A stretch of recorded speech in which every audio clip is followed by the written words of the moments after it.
സൂര്യൻ ആകാശത്ത് നിന്ന് കത്തിജ്വലിക്കുന്ന ഒരു ഉച്ച സമയം മക്കയിലെ പ്രമാണിയായ ഉമയ്യത്ത് ബിൻ ഖലഫിൻ്റെ വീട്ടിൽ വലിയൊരു ബഹളം നടക്കുകയാണ്.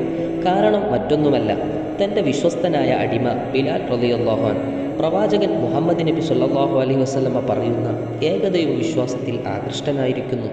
അന്ന് അടിമകൾക്ക് സ്വന്തമായി അഭിപ്രായങ്ങളോ വിശ്വാസമോ പാടില്ല എന്നതായിരുന്നു മക്കയിലെ നിയമം. ഉമയ്യത്തിന് ഇത് തൻ്റെ അധികാരത്തോടുള്ള വെല്ലുവിളിയായി തോന്നി. അവൻ ബിലാൽ റളിയല്ലാഹു അൻഹുവിനെ മക്കയിലെ ചുട്ടുപൊള്ളുന്ന മണലാരണ്യത്തിലേക്ക് വലിച്ചിഴച്ചു കൊണ്ടുപോയി. മണൽത്തരികൾ കനൽ പോലെ ചുട്ടുപഴുത്തിരുന്നു. ഉമയ്യത്ത് ബിലാൽ റളിയല്ലാഹു അൻഹുവിനെ ആ മണലിൽ മലർത്തിക്കിടത്തി. അത്രയും ചൂടിൽ ബിലാൽ റളിയല്ലാഹു അൻഹുവിൻ്റെ ശരീരം പൊള്ളാൻ തുടങ്ങി. ക്രൂരനായ ഉമയ്യത്ത് അവിടെയും നിർത്തിയില്ല. ചുറ്റും നിന്നവരോട് വലിയൊരു പാറക്കല്ല് കൊണ്ടുവരാൻ ആവശ്യപ്പെട്ടു. ഒരാൾക്ക് തനിയെ പൊക്കാൻ കഴിയാത്ത അത്രയും വലിയൊരു പാറക്കല്ല് അവൻ ബിലാൽ റളിയല്ലാഹു അൻഹുവിൻ്റെ നെഞ്ചത്ത് കയറ്റിവെച്ചു. ബിലാൽ റളിയല്ലാഹു അൻഹു ഒന്ന് പിടഞ്ഞു, ശ്വാസം മുട്ടി. അദ്ദേഹത്തിൻ്റെ കണ്ണുകൾ പുറത്തേക്ക് തള്ളുന്നത് പോലെയായി.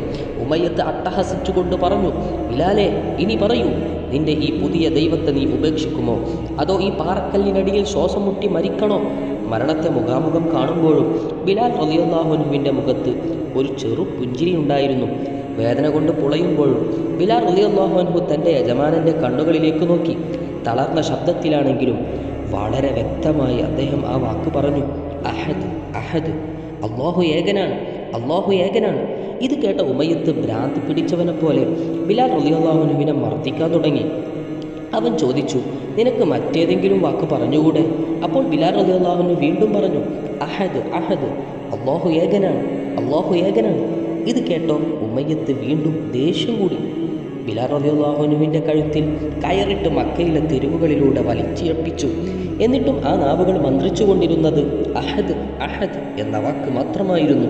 ഒരു മനുഷ്യൻ്റെ ശരീരം തളർത്താമെങ്കിലും അയാളുടെ ഉള്ളിലെ വിശ്വാസത്തെ തകർക്കാൻ ആർക്കും കഴിയില്ലെന്ന് ബിലാൽ റളിയല്ലാഹു അൻഹു തെളിയിക്കുകയാണ്. ഈ ക്രൂരത കണ്ടുകൊണ്ടാണ് അബൂബക്കർ സിദ്ദീഖ് റളിയല്ലാഹു അൻഹു ആ സ്ഥലത്തേക്ക് കടന്നു വരുന്നത്. ആ കാഴ്ച കണ്ട് അദ്ദേഹത്തിൻ്റെ കണ്ണ് നിറഞ്ഞു. കണ്ടു നിൽക്കാൻ കഴിയുന്നില്ല. അദ്ദേഹം ഉമയ്യത്തിനടുത്തു ചെന്ന് പറഞ്ഞു, ഈ പാവത്തെ നീ എന്തിനാണ് ഇങ്ങനെ പീഡിപ്പിക്കുന്നത്? നിനക്കിതിന് പകരമായി എന്ത് വേണം? ഉമയ്യത്തിന് പണത്തോടായിരുന്നു ആഗ്രഹം. അവൻ വലിയൊരു തുക ചോദിച്ചു. അബൂബക്കർ റളിയല്ലാഹു അൻഹു മടി കൂടാതെ ആ തുക നൽകുകയും ബിലാൽ റളിയല്ലാഹു അൻഹുവിനെ മോചിപ്പിക്കുകയും ചെയ്തു.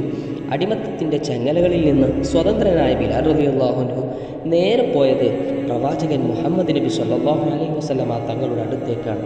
പ്രിയമുള്ളവരെ, ഇങ്ങനെയായിരുന്നു ബിലാൽ റളിയല്ലാഹു അൻഹു അടിമത്തത്തിൽ നിന്ന് മോചിതമായത്. അല്ലാഹു സുബ്ഹാനഹു വ തആല ബിലാൽ റളിയല്ലാഹു അൻഹുവിൻ്റെ ബറക്കത്ത് കൊണ്ട് ക്ഷമിക്കാനും സഹിക്കാനുമുള്ള കഴിവ് അല്ലാഹു സുബ്ഹാനഹു വ തആല നമുക്ക് നൽകി അനുഗ്രഹിക്കുമാറാകട്ടെ. ആമീൻ. അസ്സലാമു അലൈക്കും വറഹ്മത്തുള്ളാഹി വബറകാതുഹു.